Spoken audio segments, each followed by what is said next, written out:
Hello అండి, నమస్తే. నా పేరు దీపిక. మనం చాలామంది గణేష్ దగ్గర అన్నదానం చేస్తున్నారు. సో, మనం చాలా హ్యాపీగా వినాయక చవితి జరుపుకున్నాము. 10 డేస్ సంబరాలు కూడా జరుపుకోబోతున్నాము. కానీ చాలామంది ఫ్లడ్స్ వల్ల నిరాశ్రయులయ్యారు. బట్టలు లేక, ఫుడ్ లేక చాలా ఇబ్బంది పడుతున్నారు.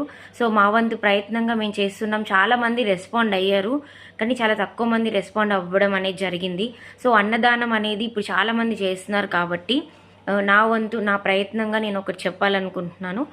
ఏంటి అంటే ఆల్రెడీ కడుపు నిండిన వాళ్ళకి అన్నదానం అని చెప్పి అన్నం పెట్టడం కన్నా ఆకలితో అలమటించే వారికి ఒక పూట భోజనం పెడితేనే దానికి విలువ ఎక్కువ ఉంటుంది అని నేను నమ్ముతున్నాను. సో అందుకని ప్రతి ఒక్కళ్ళు కూడా ఒక ఫ్యామిలీని ఒక పూట భోజనం పెట్టగలిగితే మీ వంతుగా అది ఖచ్చితంగా మానవ సేవే మాధవ సేవ అన్నారు కాబట్టి ఆ వినాయకుడికి రీచ్ అవుతుంది. సో మీరు కూడా నా ప్రయత్నంగా నేను చేసినట్టే మీ ప్రయత్నం మీరు చేస్తారని కోరుకుంటున్నాను. Thank you.